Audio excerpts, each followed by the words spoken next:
എല്ലാ വിദ്യാർത്ഥികൾക്കും പുതിയൊരു വീഡിയോയിലേക്ക് സ്വാഗതം.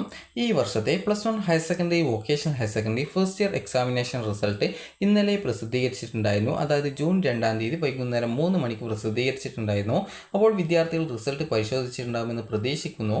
അപ്പോൾ വിദ്യാർത്ഥികൾ റിസൾട്ട് പരിശോധിച്ച സമയത്ത് നിങ്ങൾക്ക് പ്രതീക്ഷിച്ച മാർക്ക് കിട്ടിയിട്ടില്ല എങ്കിൽ റീവാലുവേഷൻ, അതുപോലെ തന്നെ സ്ക്രൂട്ടിനി, ഫോട്ടോകോപ്പി എന്നിവയ്ക്കായിട്ടുള്ള അപേക്ഷകൾ സമർപ്പിക്കാവുന്നതാണ്. അപ്പോൾ ഈ ഒരു വീഡിയോയിൽ എന്താണ് റീവാലുവേഷൻ എങ്ങനെയാണ് അപേക്ഷിക്കേണ്ടത്, റീവാലുവേഷൻ അപേക്ഷിച്ചാൽ എല്ലാവർക്കും മാർക്ക് കൂടുമോ, അതുപോലെ റീവാലുവേഷൻ അപേക്ഷിച്ച ആർക്കൊക്കെയാണ് റീഫണ്ട് കിട്ടുക എന്നിങ്ങനെയുള്ള കാര്യങ്ങളാണ് ഈ ഒരു വീഡിയോയിൽ പറയുന്നത്. അപ്പോൾ അതുകൊണ്ട് തന്നെ വിദ്യാർത്ഥികൾ വീഡിയോ മുഴുവനായിട്ട് കാണാനായിട്ട് ശ്രദ്ധിക്കുക. അപ്പോൾ നിങ്ങൾക്ക് പ്രതീക്ഷിച്ച മാർക്ക് റീവാലുവേഷൻ, അതായത് ഈ ഒരു പ്രതീക്ഷിച്ച മാർക്ക് +1 പരീക്ഷയിൽ കിട്ടിയിട്ടില്ല എങ്കിൽ നിങ്ങൾക്ക് ജൂൺ 10-ാം തീയതി വരെ, അതായത് ജൂൺ 10-ാം തീയതി എന്ന് പറയുമ്പോൾ അതായത് ഇപ്പോൾ ജൂൺ 10-ാം തീയതി വരെ നിങ്ങൾക്ക് ഈ ഒരു അപേക്ഷ സമർപ്പിക്കാവുന്നതാണ്. അപ്പോൾ നിങ്ങൾ ഈ ഒരു +1 പരീക്ഷയ്ക്ക് രജിസ്ട്രേഷൻ ചെയ്ത സ്കൂൾ എവിടെയാണോ, അതായത് ചില വിദ്യാർത്ഥികൾ, അതായത് നിങ്ങളിപ്പോൾ +2 പഠിച്ചുകൊണ്ടിരിക്കുന്ന സെയിം സ്കൂളിൽ തന്നെയായിരിക്കും നിങ്ങൾ +1ൻ്റെ പരീക്ഷയ്ക്ക് രജിസ്ട്രേഷൻ ചെയ്തിട്ടുണ്ടാവുക. അപ്പോൾ ആ ഒരു സ്കൂളിൽ തന്നെയാണ് നിങ്ങൾ റീവാലുവേഷനായിട്ടുള്ള അപേക്ഷയും കൊടുക്കേണ്ടത്. ചില വിദ്യാർത്ഥികളാണെങ്കിൽ ഓപ്പൺ സ്കൂൾ അല്ലെങ്കിൽ പ്രൈവറ്റ് വിഭാഗം വിദ്യാർത്ഥികളായിരിക്കും. അപ്പോൾ അങ്ങനെയുള്ള വിദ്യാർത്ഥികൾ റീവാലുവേഷനായിട്ട് കൊടുക്കുന്ന സമയത്ത് ഈ ഒരു നിങ്ങൾക്ക് എവിടെയാണോ പരീക്ഷയ്ക്ക് നിങ്ങൾ രജിസ്ട്രേഷൻ ചെയ്തിട്ടുണ്ടായത് ആ ഒരു സ്കൂളിൽ കൊണ്ടുപോയിട്ട് വേണം നിങ്ങളുടെ ഈ ഒരു അപേക്ഷ കൊടുക്കാനായിട്ട്. അപ്പോൾ ഈ ഒരു അപേക്ഷകൾ നിങ്ങൾ ആ ഒരു സ്കൂളിലെ, അതായത് ഈ ഒരു +1 പരീക്ഷയ്ക്ക് രജിസ്ട്രേഷൻ ചെയ്ത സ്കൂളിലെ പ്രിൻസിപ്പാളിന് ഒരു ജൂൺ 10-ാം തീയതിക്ക് നിങ്ങൾ അപേക്ഷയും അതുപോലെ തന്നെ അപേക്ഷയോടൊപ്പം നിർദ്ദിഷ്ട ഫീസും നൽകേണ്ടതാണ്. റീവാലുവേഷൻ്റെ ഫീസ് എന്ന് പറയുന്നത് 500 രൂപയാണ് റീവാലുവേഷൻ്റെ ഫീസ്. അതുപോലെ തന്നെ സ്ക്രൂട്ടിനിക്കാണെങ്കിൽ 100 രൂപ, ഫോട്ടോ കോപ്പിക്കാണെങ്കിൽ 300 രൂപയാണ് ഫീസ് വരുന്നത്. അപ്പോൾ ഈ ഒരു രീതിയിലാണ് ഇതിൻ്റെ ഫീസ് പെർ സബ്ജക്റ്റ് വരുന്നത്. അപ്പോൾ വിദ്യാർത്ഥികൾ ചോദിക്കുന്ന കാര്യമാണ് ഫിസിക്സ്, അതുപോലെ തന്നെ കെമിസ്ട്രി, മാത്സ് എന്നിവ സബ്ജക്റ്റുകൾ റീവാലുവേഷന് കൊടുക്കാൻ പറ്റുമോ എന്നുള്ളത്. കൊടുക്കാൻ പറ്റുന്നതാണ്. കാരണം ഇത് +1ൻ്റെ സബ്ജക്റ്റാണ്, +2ൻ്റേതല്ല. കാരണം +1ൻ്റേത് ഡബിൾ വാലുവേഷൻ അല്ല. അപ്പോൾ അതുകൊണ്ട് തന്നെ അതായത് സാധാരണ നോർമൽ വാലുവേഷനാണ് +1ൻ്റെ ഫിസിക്സ്, കെമിസ്ട്രി, മാത്സ് എന്നിവ. അതുകൊണ്ട് തന്നെ നിങ്ങൾക്ക് റീവാലുവേഷനായിട്ട് ആവശ്യമെങ്കിൽ കൊടുക്കാവുന്നതാണ്. കാരണം +2ൻ്റെ ഫിസിക്സും കെമിസ്ട്രിയും മാത്രമേ ഈ ഒരു ഡബിൾ വാലുവേഷൻ ഉള്ളൂ. കാരണം അത് ഈ ഒരു കീം പരീക്ഷയിൽ എഞ്ചിനീയറിംഗ്, അതുപോലെ തന്നെ ഫാർമസി, അതായത് എഞ്ചിനീയറിംഗ്, അതുപോലെ തന്നെയുള്ള എഞ്ചിനീയറിംഗ് പരീക്ഷയുടെ റാങ്ക് ലിസ്റ്റ് തയ്യാറാക്കുന്നതായിട്ട് പരിഗണിക്കുന്നതുകൊണ്ടാണ് +2ൻ്റെ ഫിസിക്സ്, കെമിസ്ട്രി, മാത്സ് എന്നിവ ഈ ഒരു ഡബിൾ വാലുവേഷൻ ചെയ്യുന്നത്. +1ൻ്റേത് ഡബിൾ വാലുവേഷൻ അല്ല. അതുകൊണ്ട് തന്നെ നിങ്ങൾക്ക് ഫിസിക്സ്, കെമിസ്ട്രി എന്നിവ റീവാലുവേഷനായിട്ട് കൊടുക്കാവുന്നതാണ്. അതിന് പ്രോബ്ലം ഒന്നുമില്ല. അതുപോലെ എന്താണ് റീവാലുവേഷൻ എന്നുള്ളത് പറയാം. റീവാലുവേഷൻ എന്ന് പറയുമ്പോൾ നിങ്ങൾക്ക് പ്രതീക്ഷിച്ച മാർക്ക് കിട്ടിയിട്ടില്ല. അതായത് നിങ്ങൾ പ്രതീക്ഷിച്ചത് കെമിസ്ട്രി ആണെങ്കിൽ കെമിസ്ട്രി 60-ലാണ് മാർക്ക്. അപ്പോൾ നിങ്ങൾ പ്രതീക്ഷിച്ചത് ഒരു 40 മാർക്ക് കിട്ടുമെന്നായിരുന്നു. എന്നാൽ റിസൾട്ട് വന്ന സമയത്ത് നിങ്ങൾക്ക് ഒരു 20 മാർക്കേ കിട്ടിയിട്ടുള്ളൂ. അങ്ങനെയെങ്കിൽ വിദ്യാർത്ഥികൾക്ക് റീവാലുവേഷൻ കൊടുക്കാം. അതല്ല, നിങ്ങൾക്കിപ്പോൾ ഈ ഒരു കെമിസ്ട്രി തന്നെ നിങ്ങൾക്ക് 30 മാർക്ക് കിട്ടുമെന്ന് വിചാരിച്ചു, എന്നാൽ റിസൾട്ട് വന്ന സമയത്ത് ഒരു 27 മാർക്കേ കിട്ടിയുള്ളൂ എന്ന് വിചാരിക്കാം. അപ്പോൾ അങ്ങനെയെങ്കിൽ നിങ്ങൾക്ക് റീവാലുവേഷൻ കൊടുക്കാവുന്നതാണ്. ഇനി റീവാലുവേഷൻ എന്ന് പറയുമ്പോൾ നിങ്ങളുടെ ആൻസർ ഷീറ്റ് ഒന്നുകൂടി വാലുവേഷൻ ചെയ്യുന്നതാണ് റീവാലുവേഷൻ എന്ന് പറയുന്നത്. അതുപോലെ തന്നെ സ്ക്രൂട്ടിനി എന്ന് പറയുന്ന സമയത്ത് സ്ക്രൂട്ടിനി എന്താണെന്ന് പറയാം. സ്ക്രൂട്ടിനിക്ക് 100 രൂപയാണ് ഫീസ് പെർ സബ്ജക്റ്റ് വരിക. അപ്പോൾ സ്ക്രൂട്ടിനി എന്ന് പറഞ്ഞാൽ നിങ്ങൾക്ക് നൽകിയിട്ടുള്ള മാർക്ക് എവിടെയെങ്കിലും ഇട്ടത് കൂട്ടിയത് തെറ്റിപ്പോയിട്ടുണ്ടോ, അല്ലെങ്കിൽ എവിടെയെങ്കിലും മാർക്ക് ഇടാൻ വിട്ടുപോയിട്ടുണ്ടോ, ഇതുപോലുള്ള കാര്യങ്ങളാണ് പരിശോധിക്കുക. അപ്പോൾ ഇതാണ് സ്ക്രൂട്ടിനി എന്ന് പറയുന്നത്. സ്ക്രൂട്ടിനിക്കൊന്നും അപേക്ഷിച്ചാൽ നിങ്ങൾക്ക് ഈ ഒരു റീഫണ്ടൊന്നും കിട്ടത്തില്ല. അത് റീഫണ്ടിൻ്റെ കാര്യം ലാസ്റ്റോട്ട് പറയാം. അപ്പോൾ ഫോട്ടോ കോപ്പി എന്ന് പറഞ്ഞാൽ നിങ്ങളുടെ ആൻസർ ഷീറ്റിൻ്റെ, അത് നിങ്ങളിപ്പോൾ ഏത് സബ്ജക്റ്റിൻ്റെ ഫോട്ടോ കോപ്പിക്കാണ് അപേക്ഷിക്കുന്നത് ആ ഒരു സബ്ജക്റ്റിൻ്റെ ഫോട്ടോ കോപ്പി നിങ്ങൾക്ക് ഈ ഒരു തപാൽ മുഖേനയോ, അല്ലെങ്കിൽ നിങ്ങൾക്ക് ഈ ഒരു +2 അല്ല +1 പരീക്ഷ ചെയ്ത് സ്കൂൾ മുഖേനയോ നിങ്ങൾക്ക് അയച്ചു തരും. അതാണ് ഫോട്ടോ കോപ്പി എന്ന് പറയുന്നത്. അപ്പോൾ നിങ്ങൾക്ക് ജസ്റ്റ് അതിൻ്റെ ആൻസർ ഷീറ്റ് കൃത്യമായിട്ട് പരിശോധിച്ച് എവിടെയെങ്കിലും നിങ്ങൾക്ക് മാർക്ക് ലഭിക്കാത്തതുണ്ടോ എന്നുള്ള കാര്യങ്ങളൊക്കെ പരിശോധിച്ച് നിങ്ങൾക്ക് മാർക്ക് ലഭിക്കാനുള്ള സാഹചര്യം ഉണ്ടെങ്കിൽ നിങ്ങൾക്ക് അത് സ്കൂൾ മുഖാന്തരം അതിനായിട്ടുള്ള അപേക്ഷകൾ കൊടുത്തു കഴിഞ്ഞാൽ നിങ്ങൾക്ക് മാർക്ക് കൂടുതൽ കിട്ടുമെങ്കിൽ കിട്ടുന്നതായിരിക്കും. ഇനി അടുത്തതായിട്ടുള്ളത് റീവാലുവേഷൻ അപേക്ഷിച്ചാൽ എല്ലാവർക്കും മാർക്ക് കൂടുമോ എന്നുള്ളതാണ്. റീവാലുവേഷൻ അപേക്ഷിച്ചു എന്നുള്ളതുകൊണ്ട് നിങ്ങൾക്ക് മാർക്ക് കൂടില്ല. നിങ്ങൾക്ക് പ്രതീക്ഷ ഉണ്ടായിരിക്കണം റീവാലുവേഷൻ കൊടുത്താൽ മാർക്ക് കൂടുമെന്നുള്ളത്. അങ്ങനെയെങ്കിൽ നിങ്ങൾക്ക് റീവാലുവേഷൻ കൊടുക്കാവുന്നതാണ്. ഇനി വിദ്യാർത്ഥികൾ ചോദിക്കുന്ന പ്രധാനപ്പെട്ട കാര്യമാണ് റീവാലുവേഷൻ അപേക്ഷിച്ച് കഴിഞ്ഞാൽ എല്ലാവർക്കും റീഫണ്ട് കിട്ടുമോ എന്നുള്ളത്.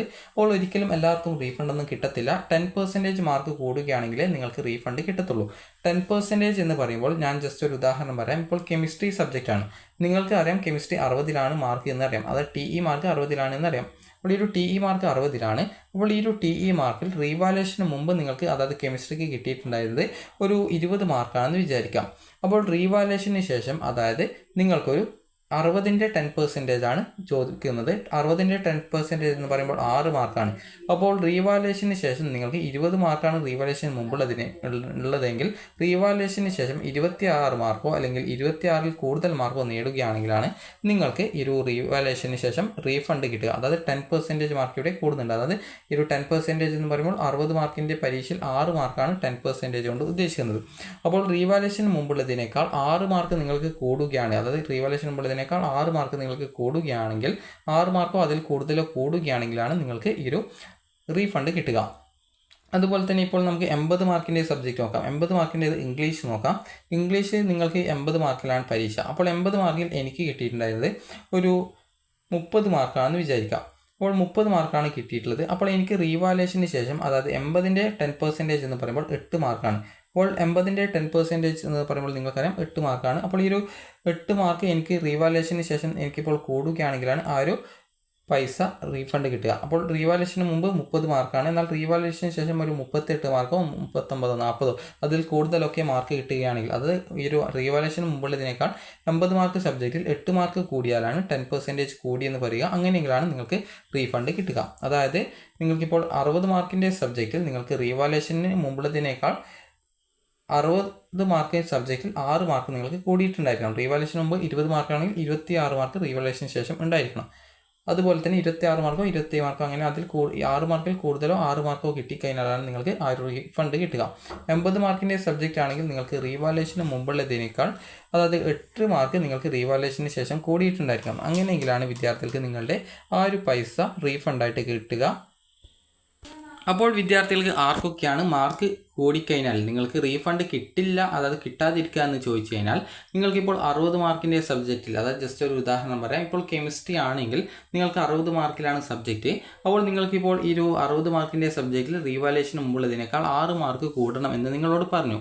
അപ്പോൾ അങ്ങനെയെങ്കിൽ നിങ്ങൾക്ക് ഈ ഒരു അതായത് ഈ ഒരു റീവാലുവേഷന് മുമ്പുള്ളതിനേക്കാൾ 6 മാർക്ക് കൂടണമെന്ന് പറഞ്ഞു. അപ്പോൾ നിങ്ങൾക്കിപ്പോൾ റീവാലുവേഷൻ മുമ്പ് 20 മാർക്കാണ് കെമിസ്ട്രിക്ക് കിട്ടിയത്. എന്നാൽ റീവാലുവേഷന് ശേഷം നിങ്ങൾക്ക് കിട്ടിയത് 26 മാർക്കാണ്. അതായത് 6 മാർക്ക് കൂടിയിട്ടുണ്ട്. അപ്പോൾ അങ്ങനെയെങ്കിൽ നിങ്ങൾക്ക് റീഫണ്ട് കിട്ടും.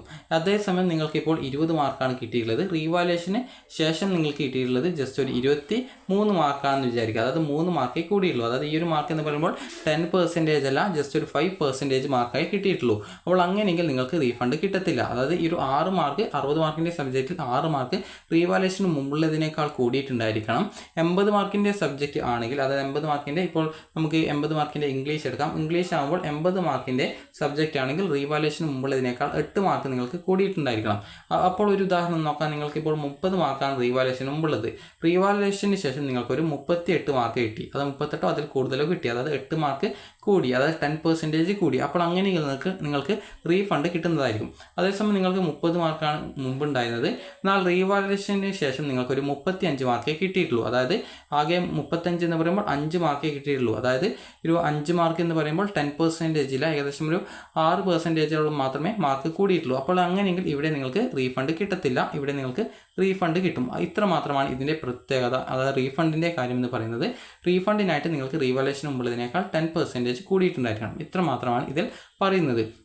അതുപോലെ നിങ്ങൾക്ക് റീഫണ്ട് കിട്ടുമെങ്കിൽ നിങ്ങളുടെ റീഫണ്ട് ലിസ്റ്റ് വെബ്സൈറ്റിൽ പ്രസിദ്ധീകരിക്കും. അപ്പോൾ ആ ഒരു സമയത്ത് നിങ്ങൾക്ക് റീഫണ്ടിന് അർഹതയുണ്ടെങ്കിൽ നിങ്ങൾക്ക് ഈ ഒരു റീഫണ്ട് ലഭിക്കുന്നതായിരിക്കും.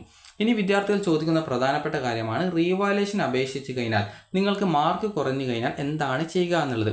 അപ്പോൾ റീവാലുവേഷന് അപേക്ഷിക്കും മുമ്പ് അപ്പോൾ നമുക്ക് കെമിസ്ട്രിയുടെ കാര്യം നോക്കാം. ഇപ്പോൾ കെമിസ്ട്രിയിൽ നിങ്ങൾക്ക് റീവാലുവേഷന് മുമ്പ് കിട്ടിയിട്ടുണ്ടായിരുന്നത് ഒരു 20 മാർക്കാണെന്ന് വിചാരിക്കാം. എന്നാൽ റീവാലുവേഷന് ശേഷം നിങ്ങൾക്ക് കിട്ടിയിട്ടുള്ളത് ഒരു 16 മാർക്കേ കിട്ടിയുള്ളൂ എന്ന് വിചാരിക്കാം. അപ്പോൾ അങ്ങനെയെങ്കിൽ നിങ്ങളുടെ ഏത് മാർക്കാണ് പരിഗണിക്കുക എന്ന് ചോദിച്ചു കഴിഞ്ഞാൽ നിങ്ങളുടെ കൂടിയ മാർക്കായിരിക്കും പരിഗണിക്കുക.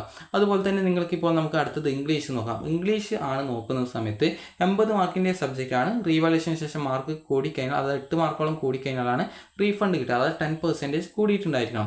അതായത് 80 മാർക്കിൻ്റെ 10% ആണ് പറയുന്നത്. ഇപ്പോൾ റീവാലുവേഷന് മുമ്പ് നിങ്ങൾക്കുണ്ടായിരുന്നത് 40 മാർക്കാണെന്ന് വിചാരിക്കാം. റീവാലുവേഷന് ശേഷം നിങ്ങൾക്ക് കിട്ടിയിട്ടുണ്ടായിരുന്നത് ഒരു 35 മാർക്കേ കിട്ടിയിട്ടുള്ളൂ എന്ന് വിചാരിക്കാം. അപ്പോൾ അങ്ങനെയെങ്കിൽ ഏത് മാർക്കാണ് പരിഗണിക്കുക എന്ന് ചോദിച്ചാൽ നിങ്ങളുടെ കൂടിയ മാർക്കാണ് നിങ്ങളുടേതായിട്ട് പരിഗണിക്കുക. അപ്പോൾ അതുകൊണ്ട് തന്നെ റീവാലുവേഷൻ അപേക്ഷിച്ചു എന്നുള്ളതുകൊണ്ട് നിങ്ങൾക്ക് മാർക്ക് കുറയില്ല എന്നുള്ളത് നിങ്ങൾക്ക് മനസ്സിലാക്കാൻ സാധിക്കുന്നതാണ്. നിങ്ങൾക്ക് 10% മാർക്ക് കൂടിയിട്ടുണ്ടെങ്കിൽ റീഫണ്ട് കിട്ടും. 10% കൂടിയിട്ടില്ല എങ്കിൽ ആ ഒരു കൂടിയ മാർക്ക് കിട്ടും, റീഫണ്ട് കിട്ടത്തില്ല. അതേസമയം നിങ്ങൾക്ക് 10% കുറവാണ്, 10% കുറവല്ല, നിങ്ങൾക്ക് റീവാലുവേഷന് മുമ്പുള്ളതിനേക്കാൾ കുറവാണ് റീവാലുവേഷന് ശേഷം വന്നതെങ്കിൽ നിങ്ങളുടെ കൂടിയ മാർക്കാണ് പരിഗണിക്കുക, അല്ലാതെ കുറഞ്ഞ മാർക്ക് പരിഗണിക്കില്ല. കാരണം പല വിദ്യാർത്ഥികളും നിങ്ങളോട് ചിലപ്പോൾ ആരെങ്കിലും പറഞ്ഞിട്ടുണ്ടാകും റീവാലുവേഷന് കൊടുത്താൽ നിങ്ങളുടെ കുറഞ്ഞ മാർക്കാണ് പരിഗണിക്കുക എന്നുള്ളത്. അങ്ങനെയല്ല, ഈ ഒരു കൂടിയ മാർക്കാണ്, നിങ്ങളുടെ ഏത് മാർക്കാണോ കൂടിയ മാർക്ക് ആ ഒരു മാർക്കാണ് നിങ്ങളുടേതായിട്ട് പരിഗണിക്കുക. അപ്പോൾ ഇനി റീവാലുവേഷനായിട്ട് വിദ്യാർത്ഥികൾക്ക് ജൂൺ 10 വരെ അപേക്ഷ സമർപ്പിക്കാവുന്നതാണ്. +1 പരീക്ഷയ്ക്ക് രജിസ്ട്രേഷൻ ചെയ്ത സ്കൂളിലാണ് നിങ്ങൾ ഈ ഒരു അപേക്ഷ സമർപ്പിക്കേണ്ടത്. അപ്പോൾ ആ ഒരു സ്കൂളിലെ പ്രിൻസിപ്പാളിന് നിങ്ങൾ ഈ ഒരു അപേക്ഷാ ഫീസ്, എത്ര സബ്ജക്റ്റ് നിങ്ങൾ റീവാലുവേഷൻ ചെയ്യുന്നുണ്ടോ അതിനനുസരിച്ച്, അതുപോലെ സ്ക്രൂട്ടിനി, ഫോട്ടോ കോപ്പി എന്നിവയ്ക്ക് അപേക്ഷിക്കുന്നുണ്ടോ അതിനനുസരിച്ചുള്ള ആ ഒരു ഫീസ്, അതുപോലെ തന്നെ റീവാലുവേഷൻ, സ്ക്രൂട്ടിനിക്കും ഫോട്ടോ കോപ്പിക്കും സെപ്പറേറ്റ് ആപ്ലിക്കേഷൻ ഫോമാണ്. അപ്പോൾ ആ ഒരു സെപ്പറേറ്റ് ആപ്ലിക്കേഷൻ ഫോം കൃത്യമായിട്ട് നിങ്ങൾക്ക് എന്തിനൊക്കെയാണ് വേണ്ടത്, ആ റീവാലുവേഷൻ വേണമെങ്കിൽ റീവാലുവേഷൻ്റെ ആപ്ലിക്കേഷൻ ഫോം വാങ്ങുക, സ്ക്രൂട്ടിനിക്ക് വേണമെങ്കിൽ സ്ക്രൂട്ടിനിയുടെ ആപ്ലിക്കേഷൻ ഫോം വാങ്ങുക, അതുപോലെ ഫോട്ടോ കോപ്പിയാണ് വേണ്ടതെങ്കിൽ ഫോട്ടോ കോപ്പിയുടെ ആപ്ലിക്കേഷൻ ഫോം വാങ്ങുക. അപ്പോൾ ഈ രീതിയിൽ നിങ്ങൾക്ക് സെപ്പറേറ്റ് ആപ്ലിക്കേഷൻ ഫോമുകൾ വാങ്ങിച്ച് ആ സ്കൂളിൽ നിന്ന് വാങ്ങിച്ച ശേഷം നിങ്ങൾക്ക് അത് ഫില്ല് ചെയ്ത് നിങ്ങൾക്ക് എത്ര രൂപയാണോ ഫീസ് വരുന്നത് അതുകൂടി നൽകിക്കൊണ്ട് നിങ്ങൾക്ക് ഈ ഒരു അപേക്ഷ സമർപ്പിക്കാവുന്നതാണ്. അപ്പോൾ വിദ്യാർത്ഥികൾക്ക് അപേക്ഷ സമർപ്പിക്കാനുള്ള അവസാന തീയതി ജൂൺ 10 അപ്പോൾ റീവാലുവേഷൻ അപേക്ഷിച്ച ശേഷം റീഫണ്ടിന് അർഹതയുണ്ടെങ്കിൽ ആ ഒരു സമയത്ത് നിങ്ങളെ ആർക്കൊക്കെയാണ് റീഫണ്ടിന് അർഹത ഉണ്ടാവുക എന്നുള്ള കാര്യം നിങ്ങളെ അറിയിക്കുന്നതായിരിക്കും. അപ്പോൾ വിദ്യാർത്ഥികൾക്ക് ഈ ഒരു വീഡിയോ ഉപകാരപ്രദമായിട്ടുണ്ടെങ്കിൽ ലൈക്ക് ചെയ്യുക, ഷെയർ ചെയ്യുക. അതുപോലെ റീഫണ്ട് കിട്ടുന്ന സമയത്ത് നിങ്ങൾക്ക് സ്കൂളിൽ നിന്നും അത് റീഫണ്ട് കിട്ടുന്നതായിരിക്കും. നിങ്ങളുടെ ബാങ്ക് അക്കൗണ്ടിലേക്കായിരിക്കും ചിലപ്പോൾ റീഫണ്ട് ലഭിക്കുക. അപ്പോൾ ആ ഒരു സമയത്ത് നിങ്ങൾ ചിലപ്പോൾ ബാങ്ക് പാസ്ബുക്കിൻ്റെ കോപ്പി കൊടുക്കേണ്ടതായിട്ട് വരുന്നതാണ്. അപ്പോൾ നിങ്ങൾക്ക് ഈ ഒരു വീഡിയോ ഉപകാരപ്രദമായിട്ടുണ്ടെങ്കിൽ ലൈക്ക് ചെയ്യുക, ഷെയർ ചെയ്യുക. Thank you for watching.